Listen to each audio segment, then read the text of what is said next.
Avatar: The Last Airbender is a timeless show, to say the least. It's a show that you can watch and rewatch over and over, and it surprisingly holds up on each viewing. I watched it for the first time last year when it became available on Netflix, and I immediately fell in love with it. The show shined through its characters, allowing them to develop and realize their potential as the show progressed. And as the characters grew and learned from their mistakes, the show's values emerged also. One theme that the show discussed was the concept of masculinity. The show featured broken boys, adolescents, and men, and in so doing, showed how they flourished when they embraced a more healthy understanding of masculinity. Conversely, it also showed how holding on to a more pernicious concept of masculinity can lead to a person losing everything that they have. With that being said, in this video essay, I'll be analyzing how masculinity is portrayed in Avatar: The Last Airbender.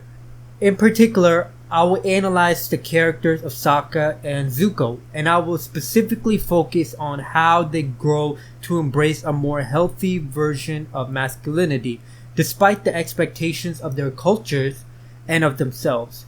Through them both, I will also analyze how fatherhood can facilitate an understanding of masculinity that can either be productive or destructive.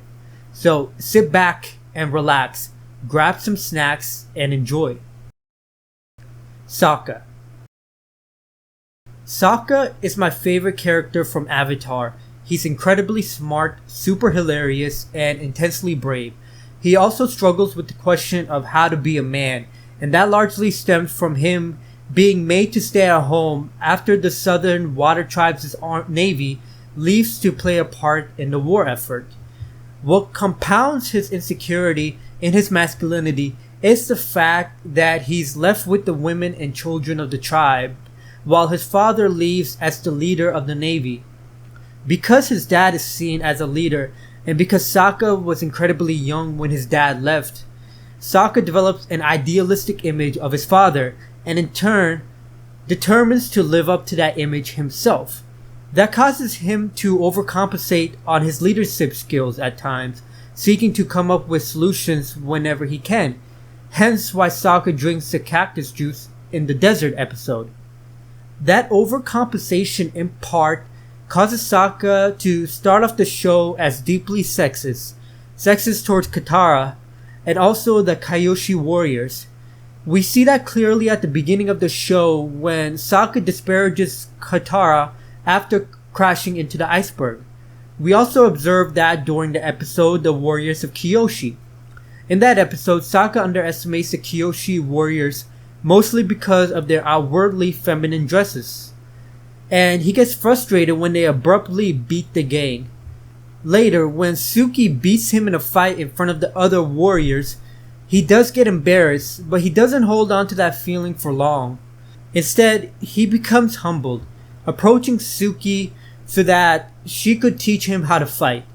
That's his first major growth moment because it causes him to understand the value of the knowledge that Suki could provide him regardless of her gender. It also makes him more appreciative of the traditions and fighting prowess, which makes his growth as a fighter much more rewarding to him. This humility follows Sokka throughout the show also, but it never undermined his unique skills as a natural leader and creative problem solver. One thing that I like to bring up when discussing Sokka is the fact that whenever Sokka is pushed to an unexpected situation that requires ingenuity and solutions, he's able to rally the gang and others so that they're able to escape from the impossible solution.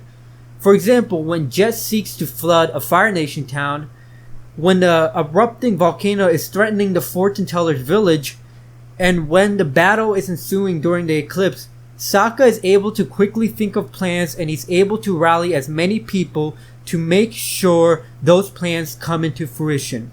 In comparison to those scenarios when Sokka has to be a leader in a conventional sense, for example when he has to debrief the troops or give a speech to inspire hope, Sokka is not adept at those things. He sees his father doing those things and his father being confident while doing them, so he feels inadequate. This insecurity for him also gets compounded by the fact that he is the only non-bender in a group filled with talented benders, and that all becomes evident in the Sokka's Master episode.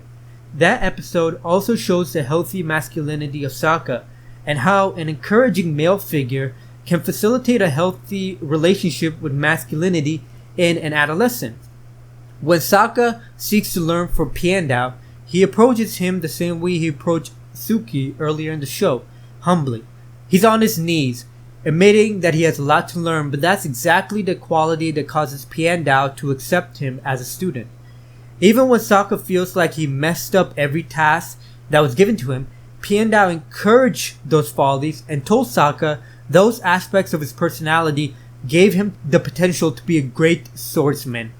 This is a notable thing because this is the first time where Sokka gets praise from an older male figure who he respected dearly. And Piandao praises Sokka by affirming the best traits that were a part of him. Traits like Sokka's ingenuity, his creativity, and his quick thinking skills. That caused Sokka to become more confident in himself and in his abilities. One additional thing that I loved about this episode is that it shows Sokka being open and honest about his feelings, with his friends being there for him and helping him process those feelings, and even nudging him to ask Piandao to be his master. If we look later into the season, we see that another male figure helps to break Sokka out from his self-imposed shadow, and that person is nonetheless his own father. Much like Piandao, Hakoda encourages the best of Sokka's traits and meets Sokka where he's at. To a certain extent, he knows how much Sokka idealizes him and how much Sokka wants to be like him, which causes Hodaka to give Sokka the space to display his unique skills. He also values his son's inputs and plans while in precarious situations, giving him the space to shine as his own individual and as an equal to himself.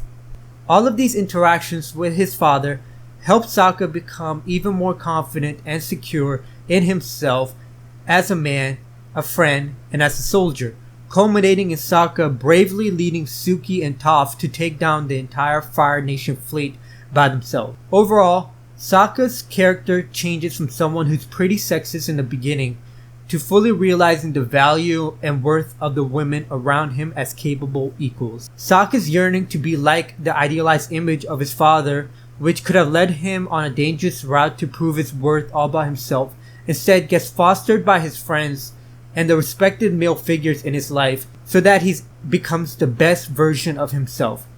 He becomes humble but also confident in his unique abilities, and he communicates freely with his friends about his emotions, which paints a picture of a healthy masculinity. As his opposite, there's another teenage boy who starts off on a much more destructive route, but who undertakes a painful journey so that he could grow to have a more healthy relationship with masculinity. I think you all know who that person is, and it's Zuko. Zuko is a character who's very much a fan favorite. He has a tragic history, one filled with neglect and abuse, only for him to change and understand his true potential for good. At the beginning of his journey, Zuko is on a much more destructive path than Sokka, and has a much more toxic relationship with his masculinity.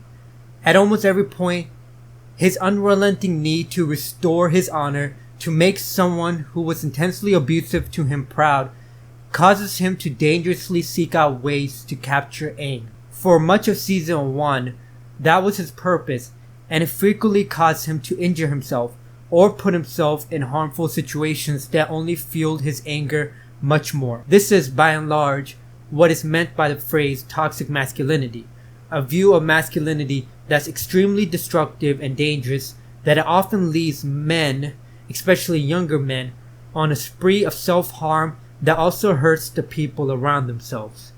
Often, if there's not a man who that person can look up to, someone who can show him a healthy version of masculinity, then it can lead to explosive bursts of anger that continue on until it leads to the end of himself.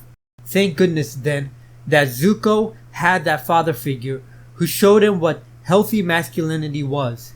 Iroh, someone who went through the same journey as Zuko, who lost his son, causing everything to change for him, is someone who understands Zuko deeply and also understands his potential to do good. Iroh, someone who tells Zuko to never forget who he truly is, offers Zuko an image of masculinity that's healthy and secure. He's someone who humbly helps people, listens to their feelings and desires, offers wisdom to those people, and that tragically stems from the fact that he wasn't able to help his son at Ba Sing Se. He wants to help Zuko because he doesn't want Zuko to go down the same path as his son Lu Ten. And that's why he's so kind to Zuko, probably one of the only male role models that's kind to Zuko.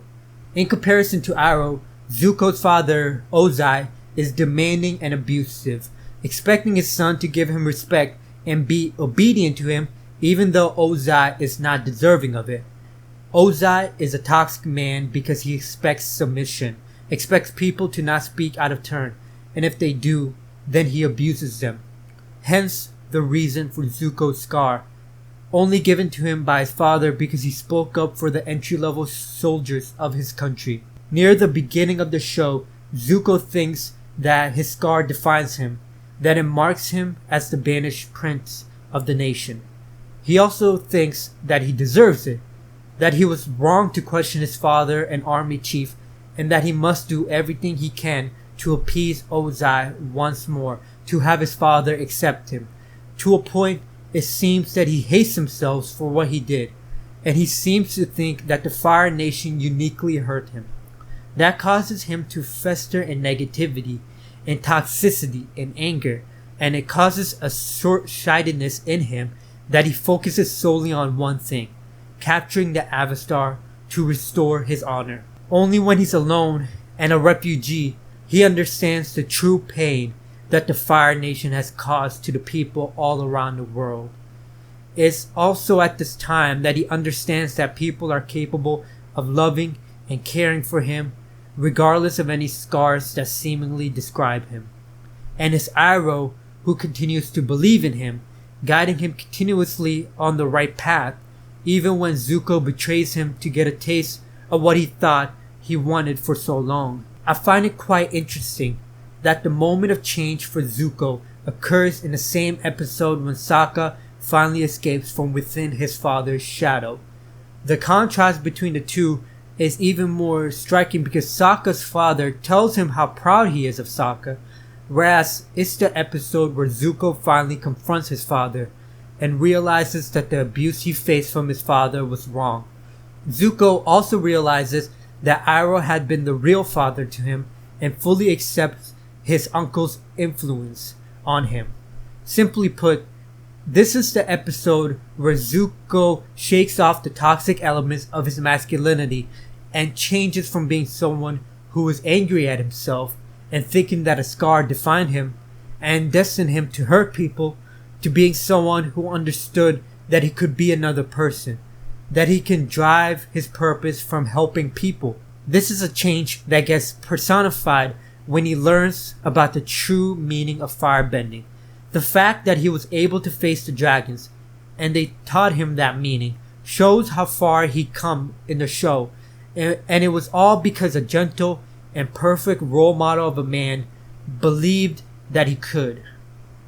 That person also loved him unconditionally, regardless of the scars that he carried, forgiving Zuko so readily even when he expected Iroh to punish him as his father did. Conclusion. Avatar: The Last Airbender is one of those rare shows that can be described as a perfect show. It's also one of those rare shows that teaches adults as much as it teaches children. Avatar is also a show that highlights how healthy masculinity can help save men's lives and how it can humble them to learn lessons from anywhere. It also shows how boys who are filled with toxic and destructive masculinity can learn to become better men, either from emotional support from friends or from father figures who emanate a healthy version of masculinity that's constructive and nurturing to themselves and the people around them. It shows the capacity to change and get better, and also shows the consequences of refusing to relinquish more toxic forms of masculinity. Avatar: The Last Airbender shows what healthy and good masculinity looks like, and additionally, it can teach someone about what it means to be a man.